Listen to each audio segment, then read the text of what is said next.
Welcome to the Inspiring Coaches Show, the podcast devoted to inspiring coaches to bring their professional dreams to life by revealing the knowledge, insights, and best practices of other inspiring coaches. I'm your host, Jen Anderson, Master Certified Coach, early settler of the coaching industry, lover of all things coaching, and what coaching is doing to make the world a better place.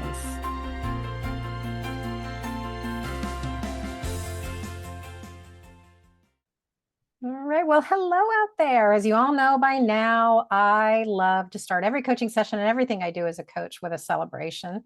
So I ask my clients what we can celebrate from their life. And it's kind of fun to see how it provides just kind of an instant shift out of whatever they've brought into the coaching room and an opportunity to acknowledge their strengths and what's making them happy in their life. So this week, our celebration is coming from a coach in the US. Her name is Kay Epps. And Kay actually provided our celebration last time because she was an almost PCC coach. She still needed to take the coach credentialing exam through the ICF. And so I'm celebrating Kay this month because she took the exam, she passed, and now she's a full-fledged PCC. So congratulations, Kay. It really is a major milestone for any coach to strive and reach out to those higher achievements, and a testament to your commitment to really being a powerful coach in the world. So congratulations, Kay. And I'd like to invite you, dear listener, to go ahead and send in a celebration that we can use in our future episodes of the podcast. So anything that's going well in your coaching experience would be wonderful to share with our listeners. We're always looking for inspiring moments in the coaching pathway. And so please send me 2 or 3 sentences about what's going well in your coaching business, and you'll be featured in an upcoming episode of the podcast. You can send that into Jennifer at coachingoutofthebox.com, and I'll look forward to celebrating you. Well, today our guest coach is Pablo Leites, who is going to be sharing his perspectives on the future of coaching. Pablo is the president of the International Coaching Group, who actually also happens to be the sponsor for the Inspiring Coaches Show. So to get you centered on today's topic, here's a quote for you to consider. And this is actually taken directly from the ICG website. Wouldn't the world be a better place if everyone had coaching skills? So I'll leave you to ponder that bit of wisdom, and we'll take a quick break to hear from our inspiring sponsor, and then we'll be right back with Pablo. Hey there, leaders! Are you ready to turn those tough conversations into purposeful and productive ones that drive real growth? I'm thrilled to introduce you to our Coach Approach to Leadership series.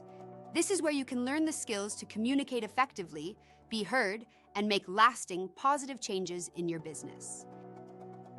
Imagine a conversation where you feel confident in what to ask, you truly listen, and you provide feedback that motivates action.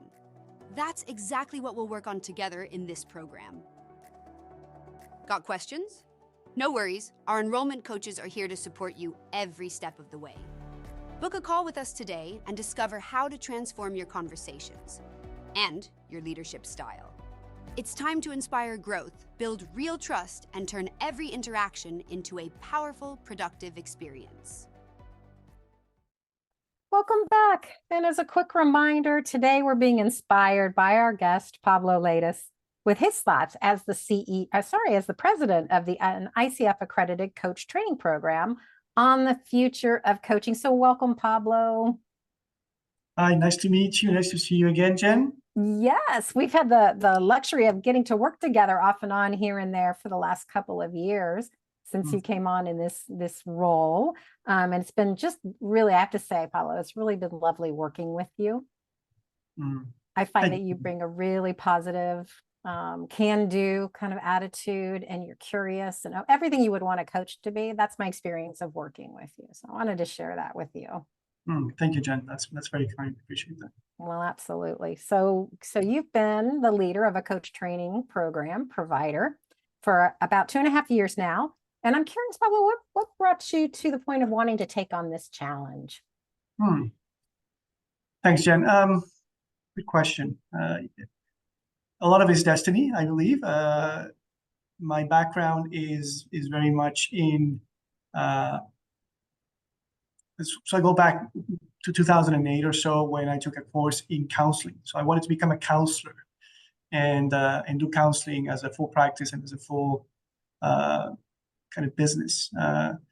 And I strayed away from that because I've always been interested in business. I've always been curious about how things work. So that pulled me away into different ventures in my life. And so to make a long story short, what happened in 2022 is when we met Alison Hendren, who is the founder and of the International Coaching Group, or Coaching Out of the Box. And by pure destiny, we met her, and she was tired. She wanted to spend more time traveling. She loves going to Mexico for half her time. So it was by pure destiny that we came across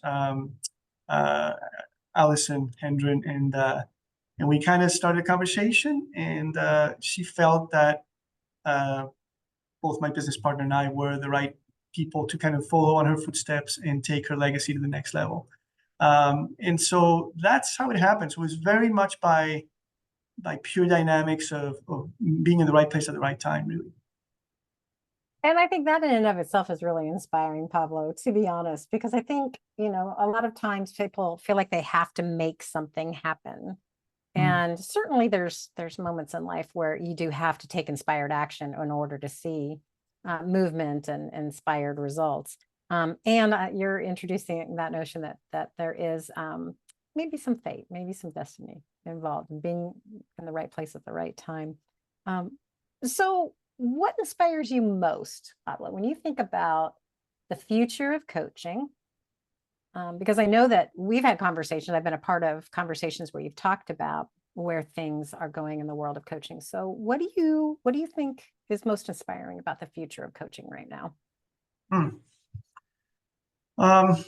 It's a deep question, but I can say this from my experience in the counseling world and learning about how to truly listen and be present in listening in a conversation. This goes way back into 2008 or so, and how that experience changed me in a way where, from that moment on to today, everything I do is based on that connect. It's building that connection around a deeper understanding, a deeper presence with somebody that's across, like you and I right now. And so it's really interesting from that evolution of then to now, over 10 years ago or so. And now we're seeing this huge boom in the coaching industry. It's been happening now over a decade or so.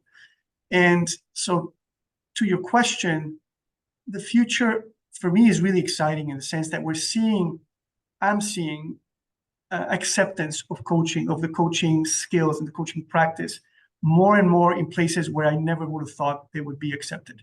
And that's a lot in the corporate world, for example, right? Where, and if I give a specific example, which really excites me, is a client of ours, which is in the US military. It's a US military branch that you may have not been exposed to, but they are putting a lot of people through our program right now, which to me is the testament of that whole industry is about health. You don't stop to question. You don't stop to the ask. I don't see a general saying, hey, to a soldier saying, hey, can you please go and into battle and let me know how that goes. Usually it's a very much, you go into battle, you do this as I say, you don't question my command, right? So the fact that an industry such as, one of the branches is coming and putting people through the coaching programs is really interesting to me, very interesting. That means when that level of let's say there's a lot of structure around the military that you cannot question, but now they're flexible and they're opening up to a potential way of communicating in a different way. That to me is an impact that I would never expect. And that tells me there's a massive acceptance of coaching in the world. Mm-hmm. It is so interesting to think about because I actually grew up in a military family. And, my father was actually one of the best coaches who was never trained as a coach that I've ever met. It was just his natural style, but there still was quite a bit of structure in my family. I mean, it was 7 kids. So to survive, I think my parents had to have a certain amount of structure in place. But he did. He was very much about asking questions, but there were times where it was more of a tell model. You Mhm. had to be ready for church 5 minutes before we were supposed to leave for church, or Or there was a problem there. Um, so, and this may be something you haven't considered before, but what do you think that fundamental shift may have been in awareness that brought an organization like a military group to wanting to embrace coaching? um, I think this is coming from an area of this specific uh, branch of the U.S. Army that this person sees the value, can see the impact, the Mm, positive impact that can have, and somehow they experienced it at some level, right? And uh-huh. that's where I'm seeing where at some point there was a shift around, oh wow, what if we shifted versus this way of doing things for centuries, versus to now going into, or decades I should say, now into now what if there's a different way and can it be better? Mm, So I believe that the reason the shift is happening is because they're seeing value in it. Otherwise, why would they even contemplate it? Right? mhm, mhm. Well, and I also hearing in your story that one person having that experience, you can, it's like kind of like dominoes, right? One person having that experience, you knock down that lead domino, and a lot of things fall into place afterwards. And I think that, we're trying to inspire people with this show, and I think it's inspiring to consider that any energy put into offering coaching can lead to some pretty unexpected opportunities and growth for certainly for individuals in their own business, but for the coaching industry as a whole, and making that impact. One person can really make a change, make a Mhm. difference. Yeah. I agree. I agree. Yeah. And I think, especially in the corporate world and in that, uh, at that level, which is now the military or the government, um, even the word coaching has a bit of a, there's a resistance to it. Let's just call it like that, versus leadership training or Right. right, just because it's related in a certain manner. That's how it's kind of come up through the ranks. But I feel that there's more accept now that at those higher levels, as they're experiencing the value and the change, they are now allowing it because this has to come from a person that has the power to allow it through. It has to, otherwise it wouldn't happen, right? Hmm. So those people are seeing the value, saying, you know what, let's give this a shot. Maybe it's something different. Hmm. Yep. It comes down to value, and, 100%. and to invest the time, the money, all the different things that you invest in something, the value has to be there. Um, yeah, very interesting. Which says a lot about uh, the program that ICG is offering, that you're leading, that the value is there, and so they are continuing and bringing more and more people into it. So that's really exciting. Mhm. Any other trends, things that you're seeing that you're thinking this is a great direction for the future of coaching? Yeah, I mean, lots. I One of the things is obviously the ICF certification. That whole piece is so important these days.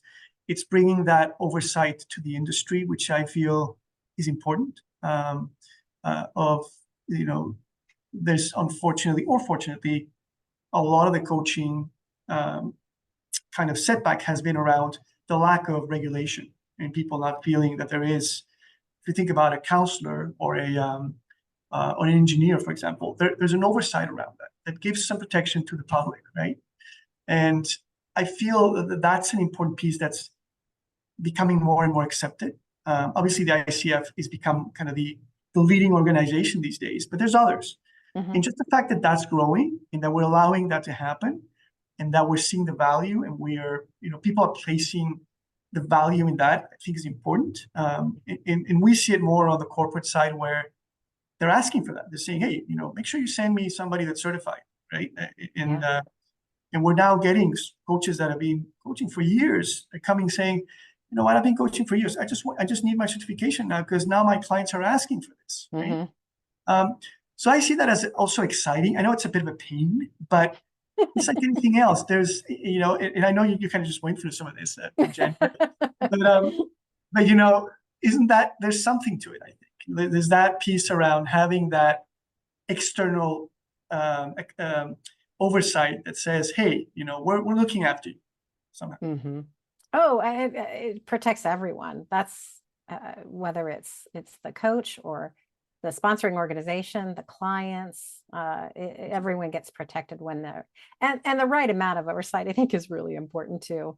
And to acknowledge that, with 30 years or so, 35 years maybe, the coaching industry has been around. And when I came in, the ICF was about 4 years old, and did not have the reach and was really considered to be an advocacy group. And when I think about how far it's come in that amount of years, and one of the things that I think is most exciting, and I wanted to touch on this because I know that ICG has an offering around this, which is diversity, equity, and inclusion.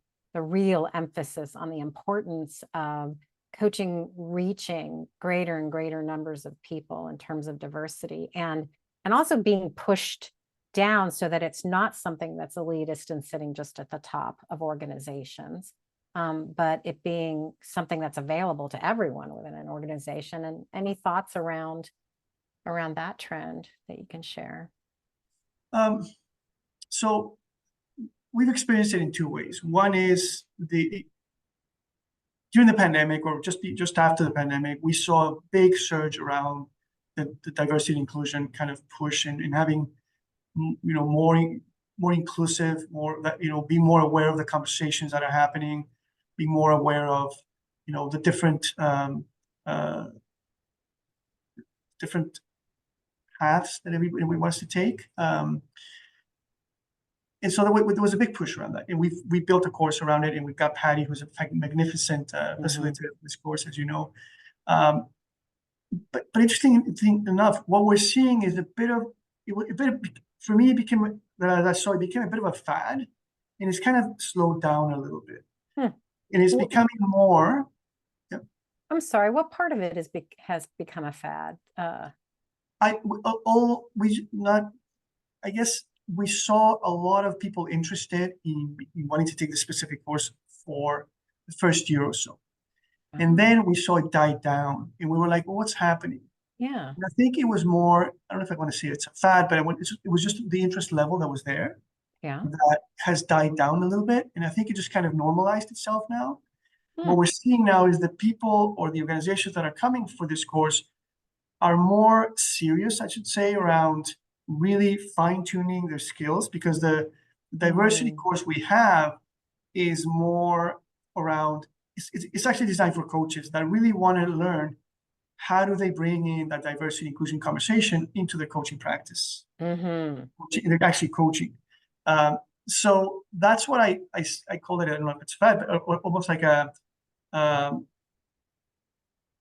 it was a push around a certain interest, and that I've seen it slow down, if that makes sense. Yeah. No, I'm totally understanding now. I'm glad, because that word fad caught me, as you could see. Yeah. I'm if not committed to exploring, what's behind the choice of a certain word. And yes. So, but I think that, as you said, there's a natural cycle to things like this. They come into the awareness, something new, people get kind of excited by it. And then perhaps the people who aren't truly invested in it maybe filter away. And then, as you said, you're left with the people who, for them, it's not just an idea, a concept. It's something that they really want to engage with and employ. Right. So when I say about a fad is we're seeing that there's a different level of seriousness to the course. Even the quality of people that were going through the course then and now, it's very different. Very different.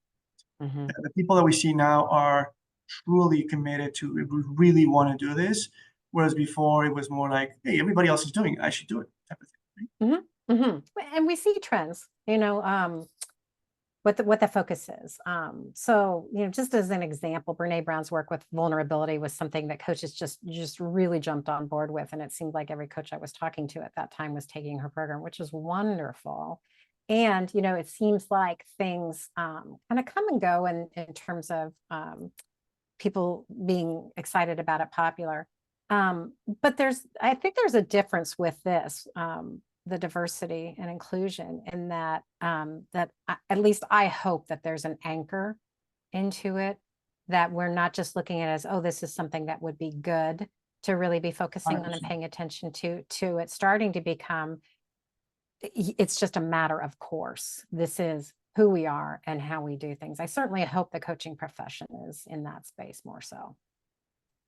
I agree 100%. And Yeah. that's what I like about Patty's course, is that she makes it very obvious. She brings she shines a light in it, which is, I think, Yes. very, very well done. Yes. Oh, I agree 100%. Yes. Brene, amazing. And lots of other leaders that show up in events, whether it's the ICF or other organizations around the globe that are bringing new concepts, new ideas. And we need those initial thought leaders to raise that awareness. And for the coaches, our listeners, to be able to choose for themselves, hey, this is where I want to go deeper, right? Take that deeper dive. Yeah. And that's why I wanted to bring you on, is because I know you have that higher level looking at things. You were going to say something. Yeah, like I said, talking a little bit with Patty and hearing her is we seem as coaches to tiptoe around something we're not comfortable with, right? Mhm. And that's what I liked about that piece, is around, it's okay to say, hey, I don't know how to address this. Right. Can we be completely honest here and just be, what's the best way to address? I'm feeling uncomfortable here. How do we close the gap, right? Mhm. Mhm. Versus trying to not, like I said, walking on eggshells type of thing. Yes. Yes. And transparency. I mean, that is something that we strive for. It's in our code of ethics and standards through the ICF, that we are transparent, and I'm grateful for that, to be honest with you, because the eggshells thing takes a lot of energy. Huge, huge. Yeah, it really does. So Paul, what do you think, or if you were going to say there's something that you wish all coaches knew about the role they could play in shaping the future of coaching, what would you share? Sorry, you cut out there for a second, Jen. Oh, Can did you? I? Apologize for that. So I'm thinking about coaches who are wondering what role they could play in shaping the future of coaching. So I'm wondering what thoughts you have there. What role they can play in shaping the. Hmm. I mean, for us here at the International Coaching Group, is about getting as many people to have the skills as possible. And I believe that the more people have the skills to communicate better, how can it not be a better world? Period. Everything is, to share a brief meeting that we had this morning was about that. It was simple conversations that we needed to have a while ago that we weren't having, and that by having that conversation in 20 minutes, things changed. The whole atmosphere in an issue we were having changed completely. And having those skills can really benefit us as a human. I even think about, way higher levels, at the level of huge conflicts, and having those, somehow the ability to, instead of sitting in your, this is my belief and this is the way it should be, versus being open to listening to a different perspective, right? Just that simple. And so that question is around how can the coaches not just be in their business doing the coaching? How can we actually pass that on? And it's, I know it's a little bit idealistic, but what else can we do as a community to teach people just the simplest of, it could be potentially just listening skills. So what is our little grain of salt that we can give that will land with that person that has no interest in coaching or doesn't understand it? They can walk away with one little piece and they're like, oh, that's interesting, right? Mhm. Does that make sense? It does make sense. And I'm thinking of a time many years ago now where I'd been coaching for a few years, and I was having a conversation with my sister. We were sitting out on her back deck with a glass of wine. It was a Friday night, and just talking. And she stopped me at one point. She said, "Wow, you are the best listener I have ever encountered." And I just kind of took me by surprise, honestly, because we were siblings and had our Mhm. day, right, when we were young.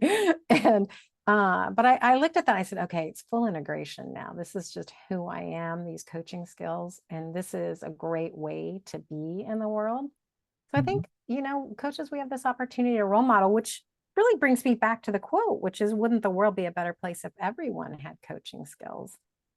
So if we're modeling it and people ask us about it, we can talk about it.